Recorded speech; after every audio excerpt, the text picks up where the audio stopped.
I am the CEO's biological father. For the sake of a pretentious coquette, the CEO abandoned his arranged marriage partner at the wedding, shoved his middle school dropout brother-in-law into the company as vice president, allowed the company to go bankrupt without managing it, spending all his time chasing after his wife. Because of this, the Wang family went bankrupt as the former head of a trillion-yuan business empire. In my old age, I couldn't even afford the fees for a nursing home because I couldn't hold back my poop and urine. I was slapped wildly by the caregiver and ended up being angered to death alive. When I opened my eyes again, I had been reborn to the very moment when he was about to abandon his fiancée and elope with that pretentious coquette. Silently, I pulled out my phone and called my eldest nephew, who had just returned to the country. Do you want a wife? Do you want a company? As long as you say the word, I'll deliver both to you today.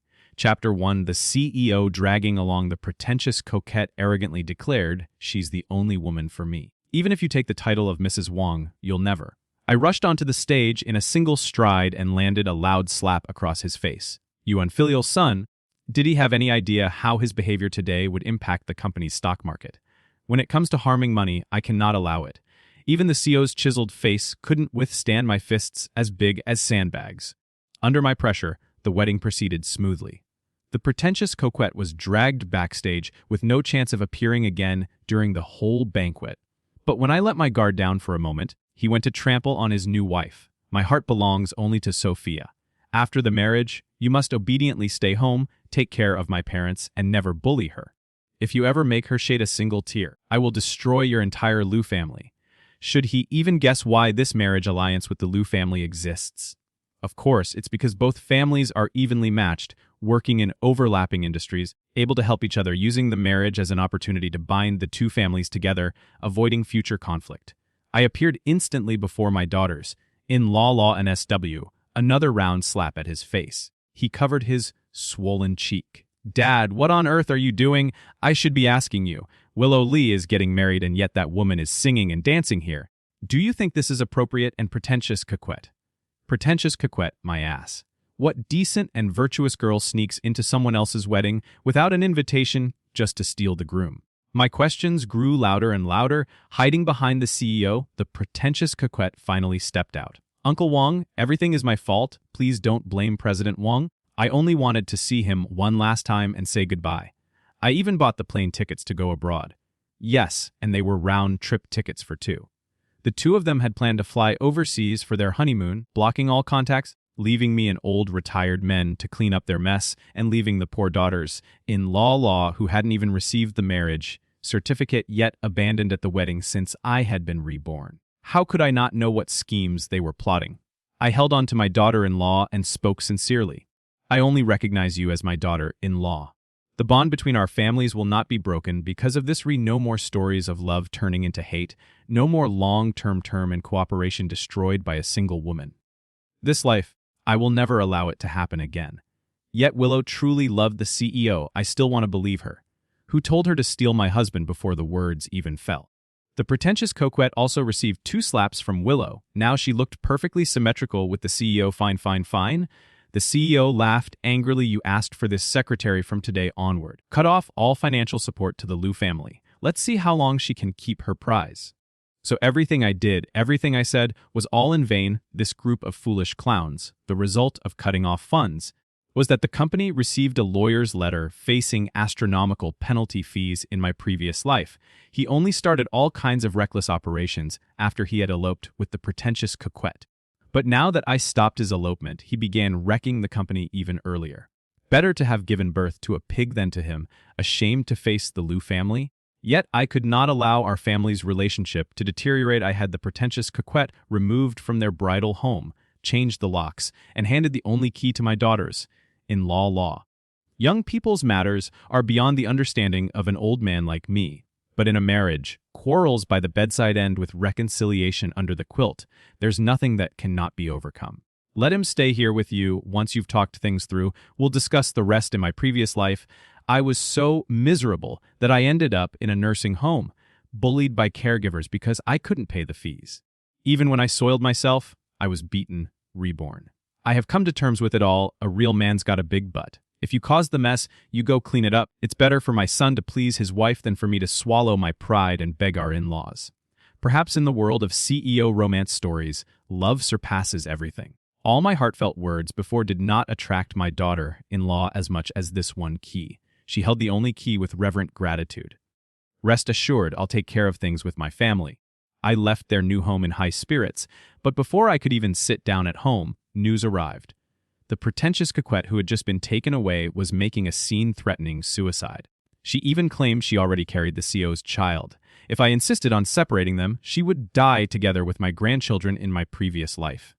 After they eloped, they really did return a year later with fraternal twins. But I thought she got pregnant abroad. Who would have thought? She already had it in her belly now, and yet she had the face to tell me she crashed the wedding only to see him one last time. I was so furious I swallowed a quick-acting heart pill. I ordered the secretary to take her for a check, up for weeks pregnant, and ultrasound revealed 2 fetal heartbeats. They were indeed the fraternal twins from my previous life.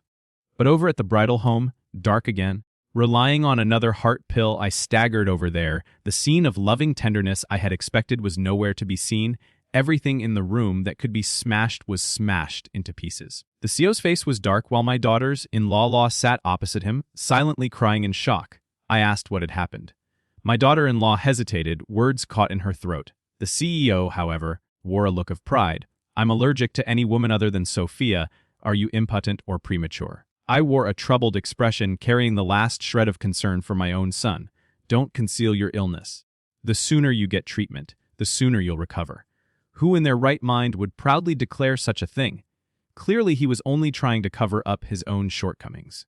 I began to worry whether the twins from my previous life were truly of Wang bloodline. The CEO's face turned gloomy, but he didn't dare lash out at me.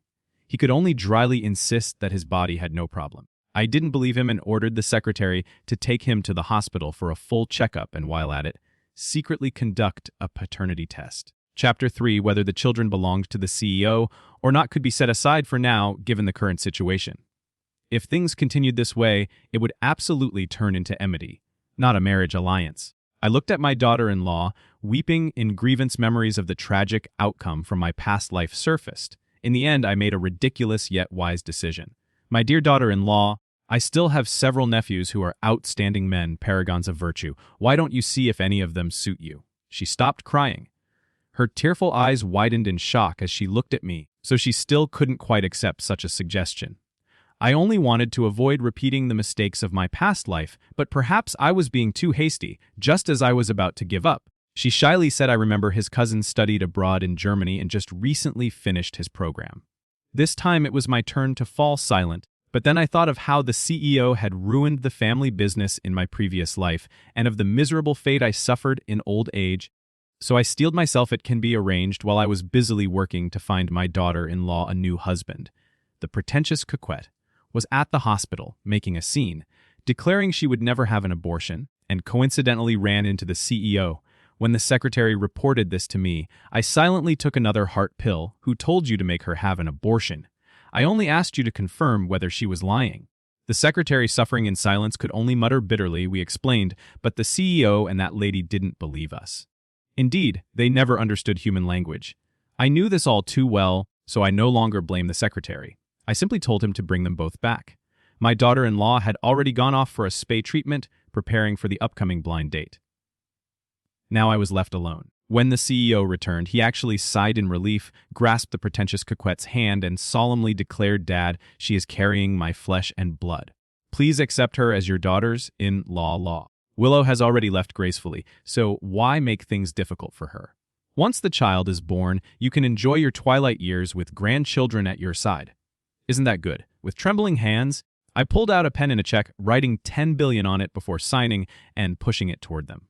The pretentious coquette's eyes immediately reddened as she said with stubborn resolve, No matter how much money you give me, I will never leave him. Please try to humiliate me with money. Chapter 4, take a closer look. First, I had signed my name in the pay field. This money, I was asking them for it. Who said I was giving money to them? Since you're dead set on being with this woman, then resign from the company and pay back every cent I've invested in you over the years. After that, however, you want to fall in love or play house, it has nothing to do with me. The CEO was in utter disbelief. Dad, when did you become so obsessed with money? Since when has money mattered so much to you? I'm your son. Your own flesh and blood, how could you hold this against me? Yes, you are my son. That's why after being reborn, I even wanted to rescue you instead of simply stabbing you to death, but in just one day. You've made me take 3 heart pills out of rage. I've had enough. I can't possibly throw away my own life for an unfilial child having been reborn. I refuse to end up as miserably as in my previous life with a love-struck fool like him continuing to helm the W family empire. The Wang family is doomed sooner or later. Better to replace him with someone else while I still can. He didn't sign. Instead, he tore the check to pieces. So this is your way of forcing me to be ambitious. Isn't this a bit too cliché? My whole life I followed the path you laid out for me. I've always been the most outstanding among my peers, but you never cared whether I was exhausted or not. Only Sophia understands me. Only she truly gets me. He slammed the table, stood up, and shouted at me. In this lifetime, I will marry no one but her. Even if you threaten me with the company, I will never give in. And he really did go and resign from his position. But company positions can't be resolved with just a few words. I had already stepped down, and he had been running the company for years, just like how cutting off cooperation funds as a joke only turned the company into a laughing stock if he didn't resign of his own accord. I had no authority to remove him. Perhaps it's true that the favored always act with reckless impunity. In my past life, I did indeed indulge him too much, but in this life, I care more about securing my own retirement. I turned to my eldest nephew, who had just returned to the country. Do you want a wife? Do you want a company? As long as you say the word, I'll hand both to you today. My nephew didn't, probably thinking I'd lost my mind. As long as you're willing to marry Willow, continue the marriage alliance. I'll help you become the head of the Wang family. Uncle, you must be joking with my cousin around. Why would you try to pull me in? The company doesn't belong to me, nor to our family alone.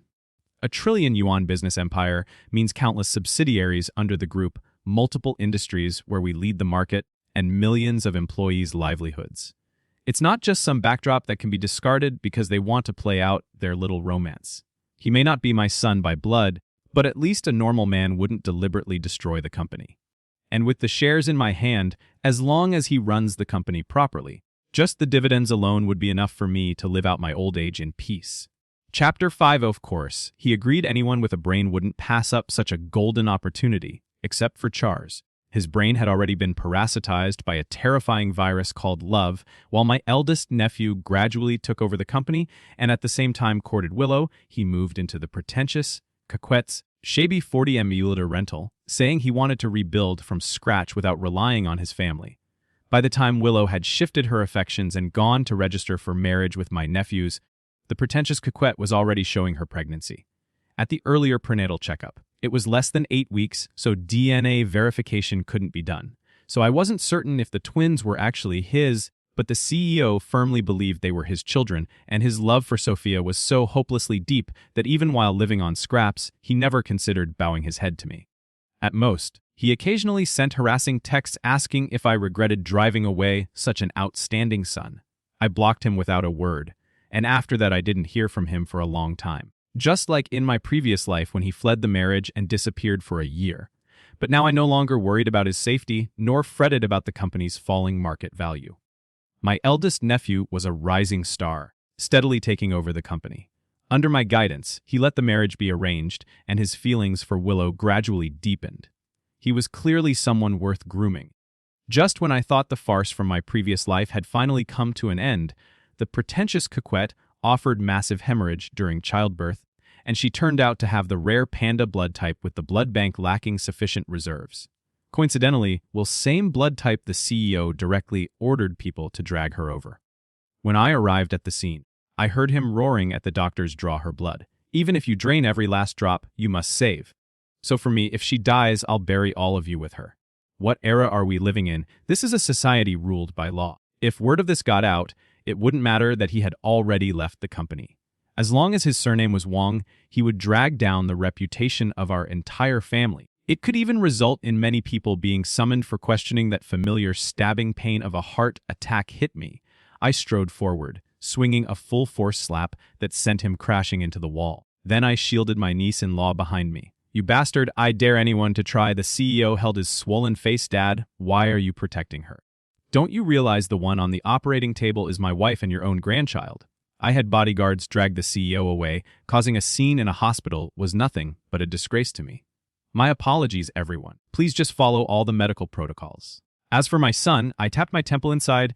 His head isn't quite right. When his wife ran into trouble during labor, he panicked so badly he started spouting nonsense. Chapter 6. Even without my niece-in-law donating blood, the twins were still delivered safely. The CEO didn't think he had done anything wrong.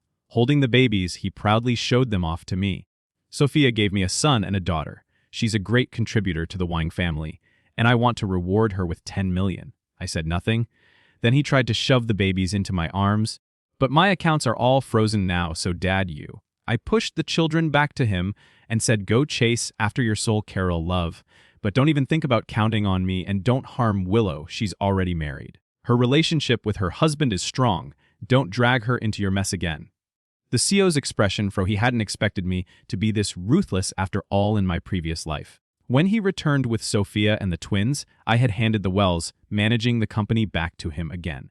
Other than advising him not to disappear suddenly anymore and reminding him that as a married man he needed to take responsibility, I never spoke harshly to him. Now he was probably still waiting for me to beg him to return to run the company and inherit the family fortune. I told him bluntly. From now on, the Wang family's money has nothing to do with you. During the time you've been gone, both the company and the household have been managed entirely by your cousin, including the marriage. The CEO hadn't expected me not to wait for him this time. After a long silence, he sneered, Dad, that joke isn't funny. What, do you have some illegitimate son out there? Could anyone possibly be more outstanding than me? I was speechless. Even if I tied a dog to that position, it would do a better job than him. I knew his brain was diseased now, reasoning with him was useless, so I gave direct orders to the secretary. Hire 10 tutors for him to take turns teaching him basic law until he learns to follow rules and obey the law. Don't let him go out and embarrass himself again. And those 2 children, hire 4 nannies to care for them and have that pretentious coquette go learn alongside them. In my previous life, their Sasikam, a love story was nothing but chaos. One child ended up autistic, the other precociously cunning, like a little monster. All that talk of genius children, weren't they just forced out by bad parenting? Maybe the children still had hope if separated from these unreliable parents. No one protested my arrangement to take the children away. The CEO once again revealed that all too familiar sinister smile, confidently whispering to the pretentious coquette. I knew it, Dad talks tough, but has a soft heart. He can't resist our children. When you go visit them, just call him father-in-law more often. Do you think he'll really keep rejecting you? Even now? They still refuse to believe that I would abandon them. Chapter 7. When my eldest nephew learned that Willow had nearly been forced to donate blood, he hunted down the CEO and beat him within an inch of his life. In theory, the 2 were evenly matched in skill, but my nephew had brought along an entire team of bodyguards. Once the CEO was battered until barely breathing, my nephew tore off his gloves, threw them on him, and threatened. I don't care about your messy business, but if you ever set your sights on my wife again, a beating won't be enough to settle it. My wife, the CEO, finally realized things were beyond his control. I disappear for just 1 year, and she marries you. She's the desperate. Before he could finish the insult, a kick cut him off. The CEO was sent straight into the hospital. His tutors told me about the incident. I told them to keep teaching. Being hospitalized doesn't mean the brain is broken. His lessons could continue just fine. I brought some tonics to visit him, and the pretentious coquette was there caring for him. The 2 of them looked far less glamorous than they had in my previous life. Dad, did you really hand the company over to my cousin? Our family isn't lacking in people. Why give it to an outsider? I looked at this son who both in my past life and this one had abandoned his bride and left me to deal with the mess. I wondered how thick his face must be to even say such words. Your cousin is my nephew, all Wang family blood, who's an outsider who's an insider. Since you don't want to take the company, I won't force you. Just like you told me before, I truly did pressure you too much. So now go pursue your freedom and love. He smashed all the tonics I'd brought onto the ground. Just because I didn't follow your arrangements and marry Willow, you'd treat me like this. Why do you always want to control my life? Why do you keep forcing me, threatening me? If his flaws were minor, I might have suspected my parenting was at fault. But for him to be this twisted, I could only assume he was mentally ill. I left the ward and asked the hospital about their payments. I learned they were using facial recognition to check in, but hadn't actually paid a cent. I immediately told the hospital that he was no longer part of the Wang family. That night, unable to afford the bills, they left the hospital on their own. As soon as his face healed, he went straight to the company. There he ran into my nephew, surrounded by people basking in the treatment he once enjoyed. He stopped them and confronted my nephew directly. "Since when did the wine group become your private property?" My nephew didn't argue. He only asked security whether the men had a pass. How could you let just anyone in throw him out, and in front of many of his former subordinates, the CEO was thrown out? He roared in disbelief, demanding that my nephew return everything that belonged to him. But my nephew simply let the others continue their work. Then he stepped up, ground his foot hard into the CEO's hand, and said with disdain, "I really envy you. You had a father who carefully planned everything for you. All you had to do was follow his arrangements to achieve success and glory. But not only did you not want it, you despised it all. Who's to blame for that?" Just then, newly married Willow came to deliver lunch and happened to witness the scene. She quietly stood beside my nephew, took his hand, and silently showed her support. The CEO still refused to believe it. He scrambled up from the ground, seized Willow's wrist, and demanded to know if this was all kind of play, that they had conspired to deceive him. She couldn't break free and looked to my nephew in distress, and then the CEO got beaten again, right in front of him. His cousin's wife kissed my nephew. "In the past, I must have been blind to ever fall for you. Why would I ignore a handsome, capable husband and instead cling to a rotten cucumber like you?" They humiliated the CEO from head to toe, then left together in the executive elevator. Chapter 8, the CEO's belated rebellious phase suddenly ended. Several times he came back trying to show me his filial piety. Even though he had been kicked out, he never complained, growing braver with each setback. His attitude 1,000 times better than before in his career as well. He finally lowered himself and was willing to actively attend job interviews. After all, he was an Ivy League graduate, and before falling in love, he had managed the company with ease without making any major mistakes. Even without my approval, he successfully interviewed for an executive position in a subsidiary. After making some achievements there, he returned to the main company to report. The secretary whispered in my ear, pleading on his behalf, "He's still your biological son."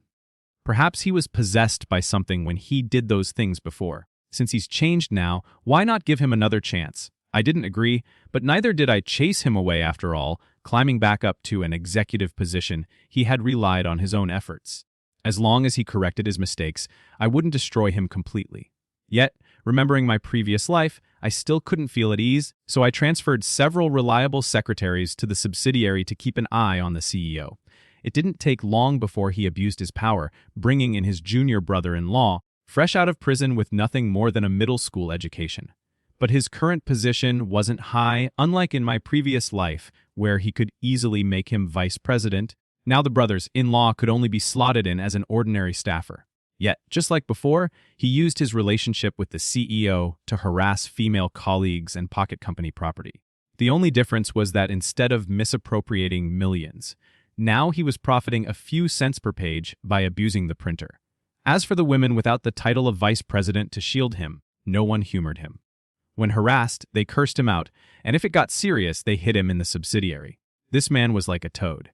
Disgusting, but not enough to constitute a crime. I had his actions documented and sent to the CEO 3 times this happened, and still he did nothing. So I went to him with the files myself.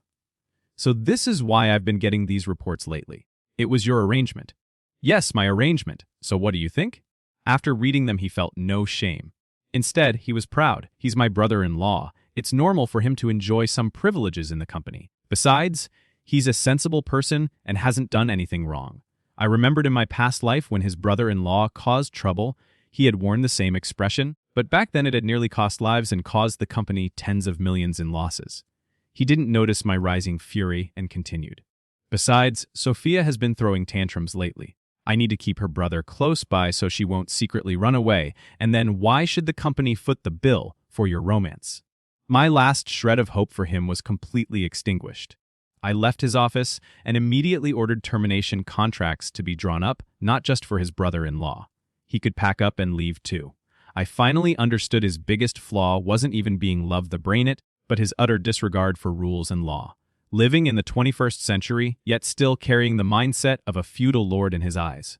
The whole world revolved around him. Anyone and anything he didn't care about should unquestioningly serve him like slaves.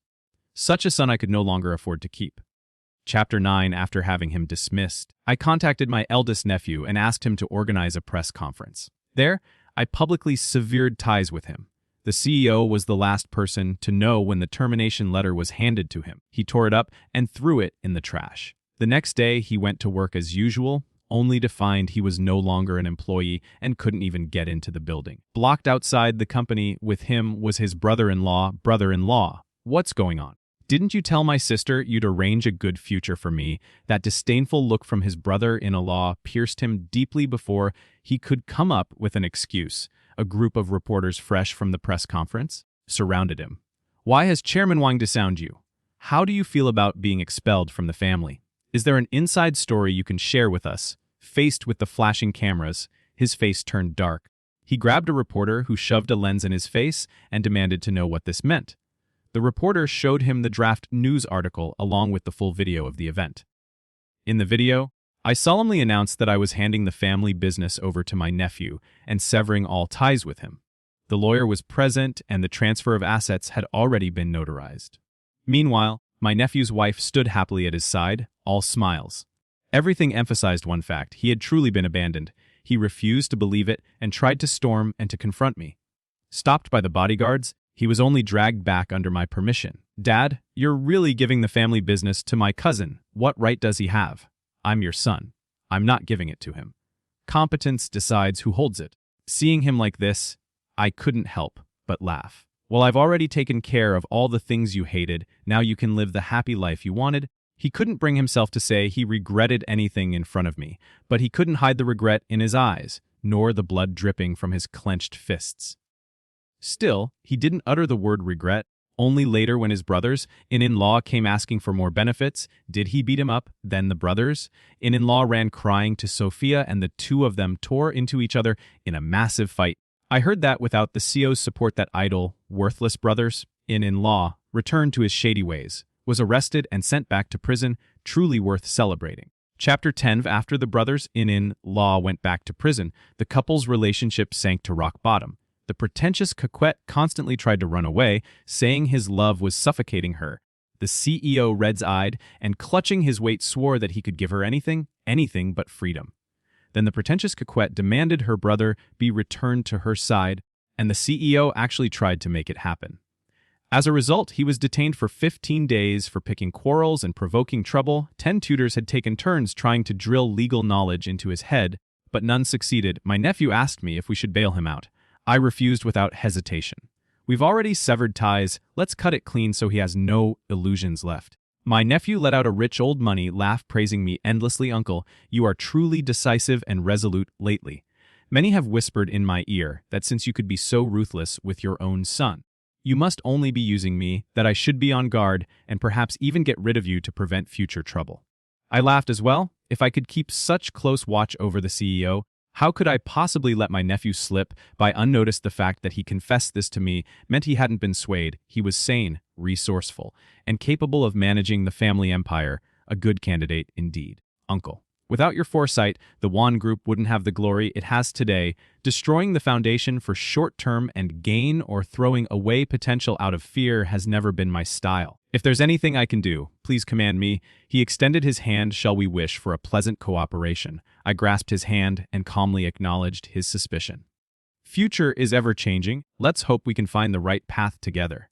Chapter 11. The brilliance of my career could not erase the stain of having such a troublesome son. Their only connection to me now was the 2 children being raised by my side at just over a year old. The twins were beginning to talk in age when emotions are most keenly felt. Sophia had 4 visits a month to see them. Each time a nanny was always present.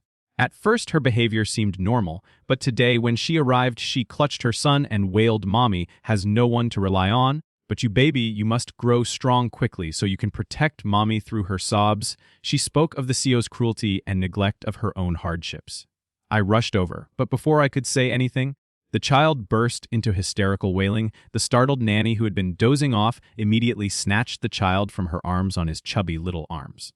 Several bright red pinch marks stood out. The nanny hurried to soothe him. I ordered the bodyguards to restrain the pretentious coquette and drag her away from the bottom of my heart.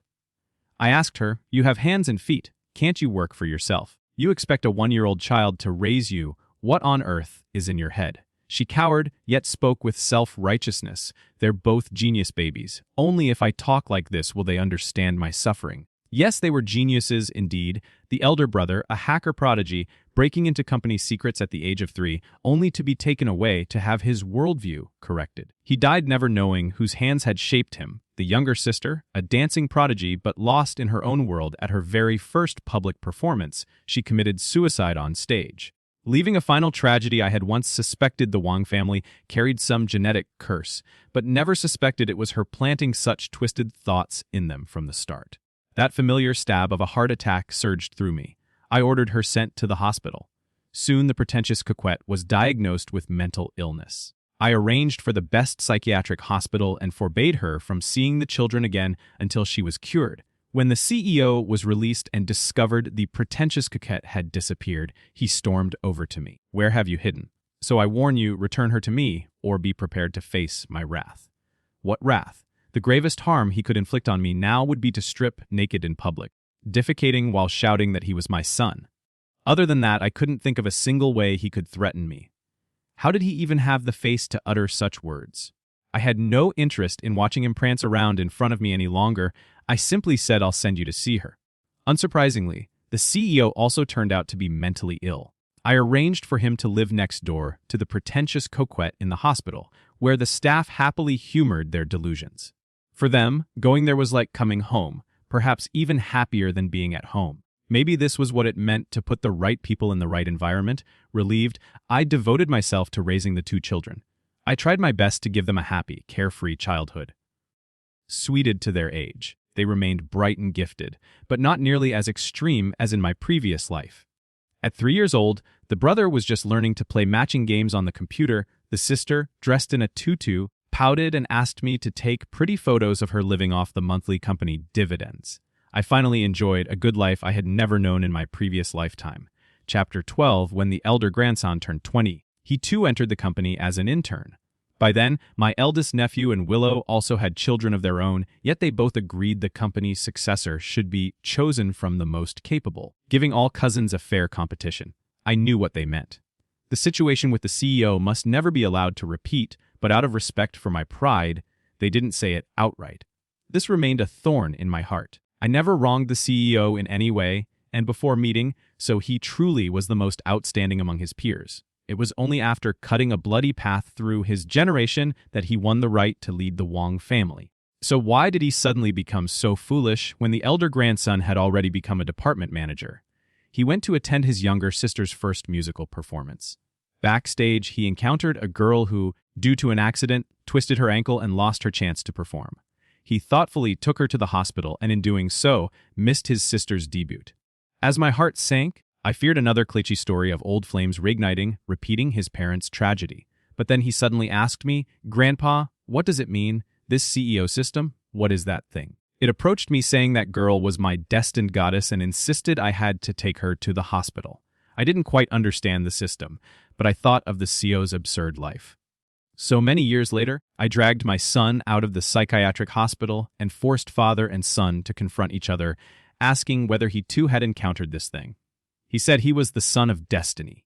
Having a system was perfectly normal. If I hadn't interfered, he would already have turned the Wang family into the greatest empire with the system's help, so how could it have ended up stuck where it was today? I looked at the Wang family, which had grown from $1 trillion to $10 trillion in assets, and thought, wasn't that good enough? And yet this man, who in his past life had bankrupted the Wang family, where did he find the confidence to spew such nonsense just because of some dubious system?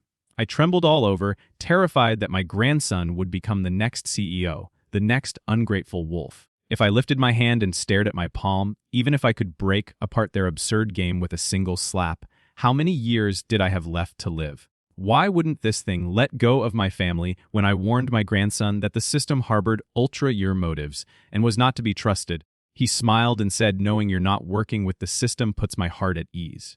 I reported it to the state, and they've already extracted it from my mind. Right now, it's undergoing research. Hopefully, we'll uncover its secrets and make proper use of it. Thanks to this project, I've already secured a government career. For a moment, I saw the image from my previous life at my own grave.